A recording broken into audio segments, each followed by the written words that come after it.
আসসালামু আলাইকুম প্রিয় শিক্ষকবৃন্দ। আপনারা জানেন প্রতিটি বিদ্যালয়ের জন্য যে নির্দিষ্ট পরিমাণ বরাদ্দ দেওয়া হয়, সে বরাদ্দ এখন থেকে অনলাইনে সমন্বয় করতে হচ্ছে।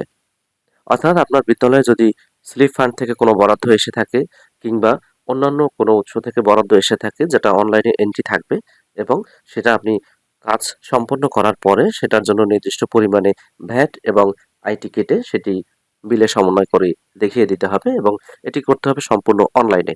তো আজকের ভিডিওতে আমরা দেখব কিভাবে আমরা অনলাইনে এই ব্যয় বিল সমন্বয় করতে পারি। তো চলুন আমরা যেকোনো একটি বিদ্যালয়ের স্লিপ ফান্ড থেকে যে বরাদ্দ এসেছে সেখানকার ব্যয় বরাদ্দ আমরা সমন্বয় করে দেখাবো। এজন্য প্রথমে আমরা আমাদের যেকোনো একটি বিদ্যালয়ের প্রধান শিক্ষকের আইডিতে প্রবেশ করব। প্রথমে আমরা যেকোনো একটি ব্রাউজার ওপেন করে নেব। এবার অ্যাড্রেস বারে অ্যাড্রেস লিখব ipemis.dpe.gov.pd। কিবোর্ড থেকে এন্টার প্রেস করব। এখানে যে সাইন ইন অপশন রয়েছে সাইন ইনে ক্লিক করব। সাইন ইনের ঘরে আমরা মোবাইল নম্বর এবং পাসওয়ার্ড দিয়ে প্রবেশ করব।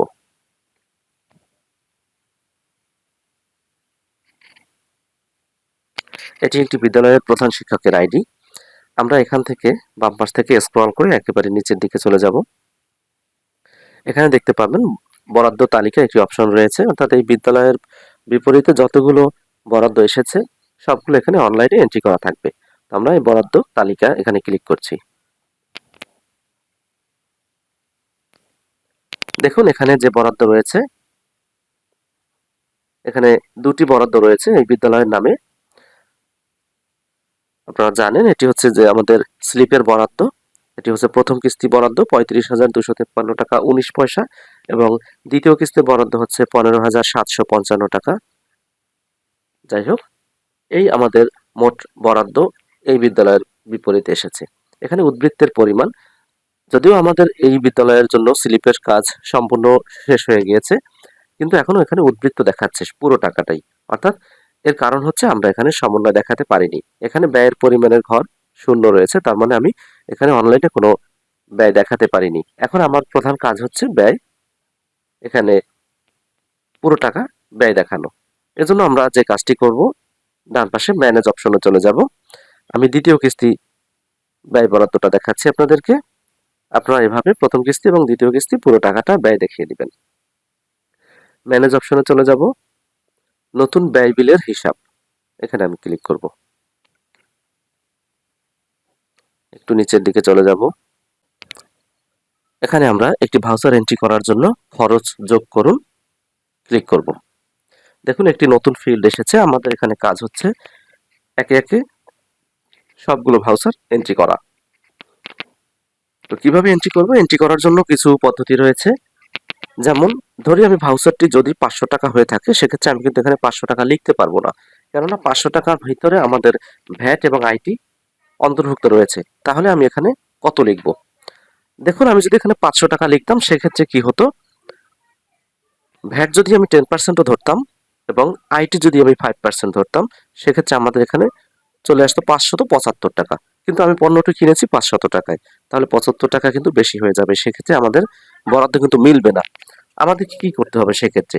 আমাদের এক্ষেত্রে যে কাজটি করতে হবে সেটি হচ্ছে ওই ভাউচারে যে অ্যামাউন্টটি লেখা রয়েছে, আমি একটু আপনাদেরকে একটা এক্সেল শিট দেখাচ্ছি। ধরুন এখানে ৫০০ টাকা আমি একটি পণ্য কিনেছি, এটি আমি কত এন্ট্রি দেব? এখানে দেখুন আমি একটু এক্সেল শিট তৈরি করে নিয়েছি যাতে কাজ সহজ হয়ে যায়। আপনাদেরকে দেখাবো কিভাবে এক্সেল ছাড়াও খুব সহজে কাজটি করতে পারেন। তার মানে আমি এখানে এন্ট্রি দেব ৪২৫ টাকা। দেখুন আমি ৪২৫ টাকা এন্ট্রি দিচ্ছি এবং ভ্যাট কত ধরবো? ভ্যাট আমি 10%ই ধরবো। এখানে রয়েছে 11.76 এবং আইটি রয়েছে 5.88। আমি দেখাচ্ছি আপনাদেরকে কিভাবে এই অ্যামাউন্টটি দিয়েও ভ্যাট এবং আইটি 5% এবং 10% হিসেবেই হয়ে যায়।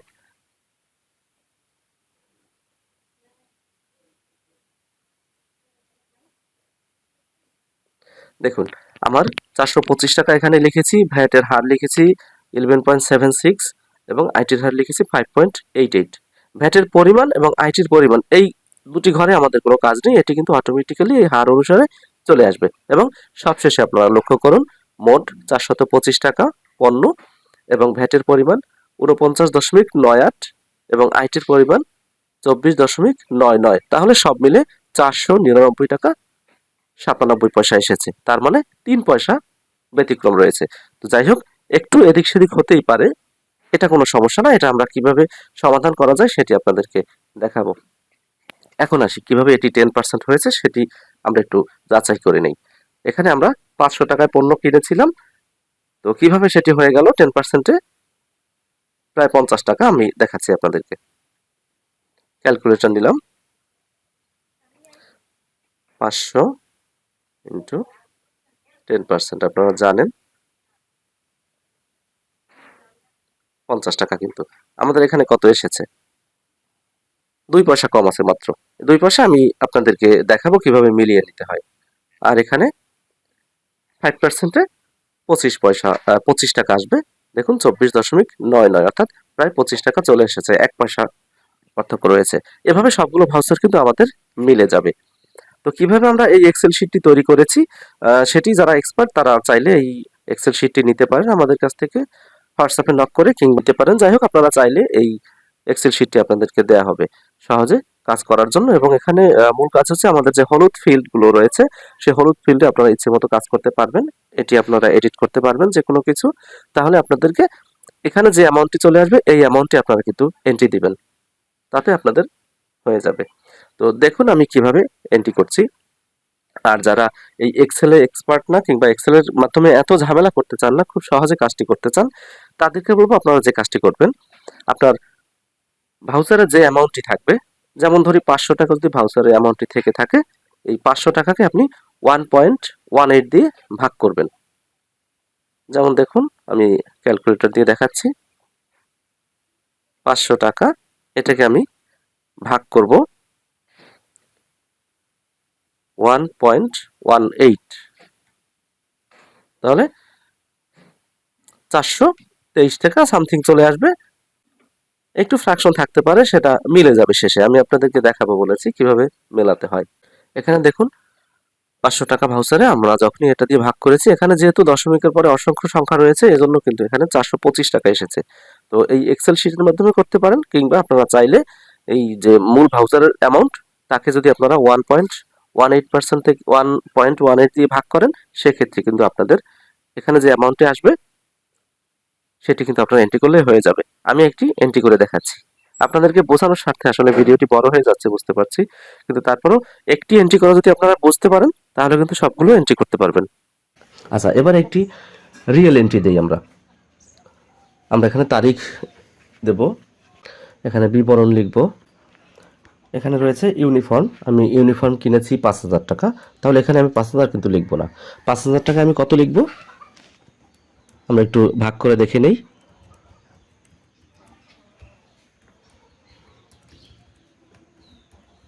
5,000-কে আমরা 1.18 দিয়ে ভাগ করব, তাহলে আসবে 4,250। এবং আমরা আগেই দেখিয়েছি, যদি আমরা ভ্যাটের পরিমাণ 11.76 এবং আইটির পরিমাণ 5.88 দেই, তাহলে কিন্তু আমাদের 10% এবং 5% চলে আসবে। তো যাই হোক, আমরা এখানে মূল টাকার উপরে 11.76 এবং আইটি 5.88 দেব, তাহলে আমাদের টোটাল 15% হিসেবে, মূল টাকার 15% হিসেবে এটা চলে আসবে। দেখুন আমাদের মাত্র 30 পয়সা ব্যবধান হয়েছে। যাই হোক, এটি কিভাবে সমাধান করতে হয় সেটিও আপনাদেরকে শেষে দেখাচ্ছি। এই আমার একটি এন্ট্রি হয়ে গেল। এবার আমরা আরেকটি ফিল্ড এন্ট্রি করব। খরচ যোগ করুন, এই অপশনে ক্লিক করব, তারিখ লিখব,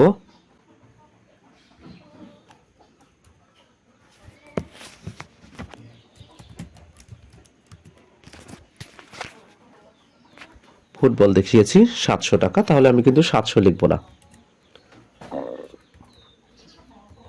তাহলে আমরা লিখব 595। ভ্যাটের হার একই 11.76, আইটির হার 5.88। এবার আরেকটি যোগ করব,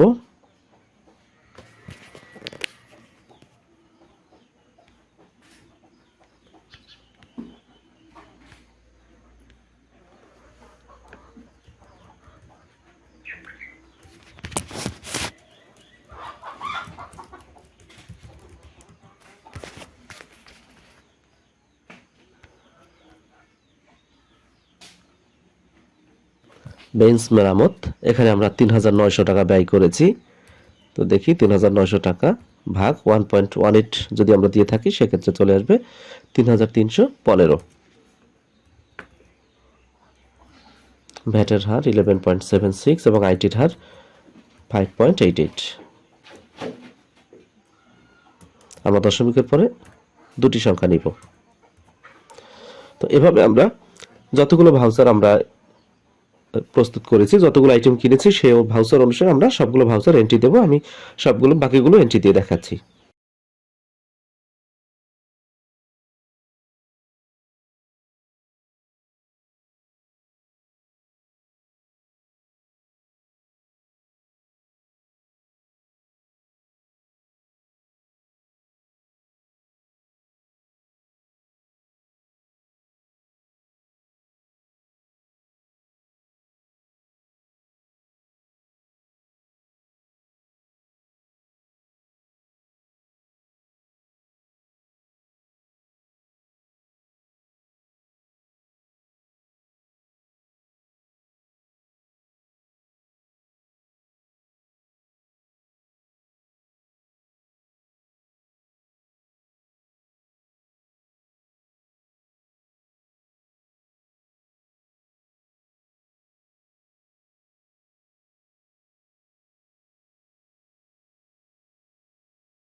দেখুন আমরা একে একে কিন্তু সবগুলো ভাউচার এন্ট্রি দিয়েছি।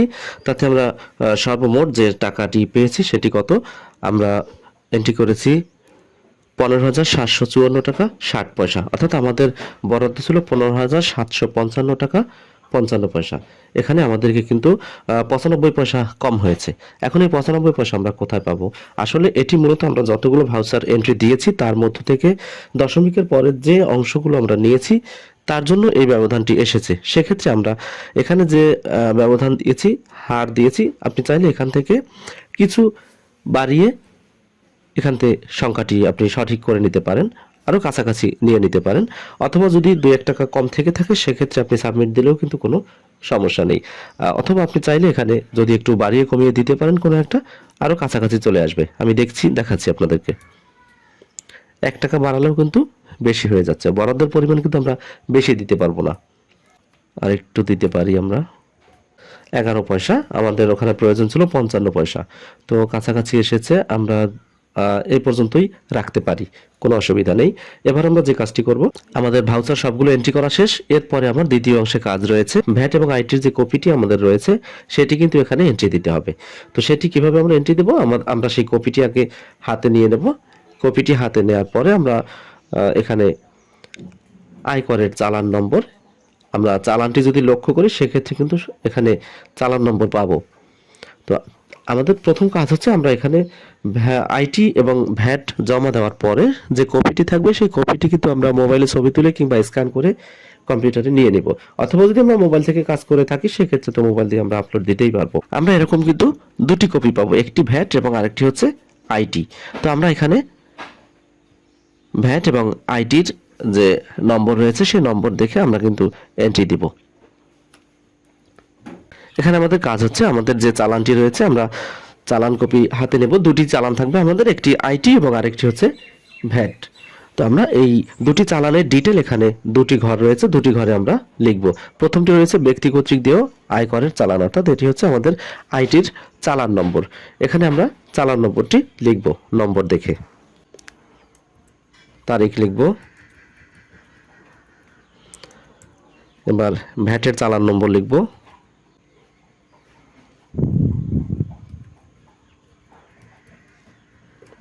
তারিখ লিখব।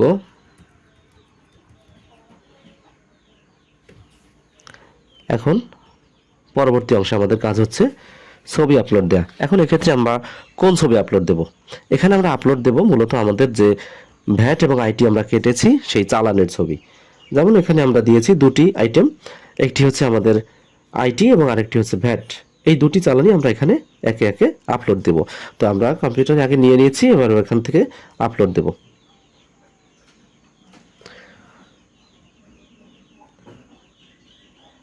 আইটি দিলাম, দেখুন আপলোড হচ্ছে, আপলোড হয়ে গেছে। এবার দ্বিতীয় ছবি অর্থাৎ আমাদের ভ্যাট আপলোড দেব।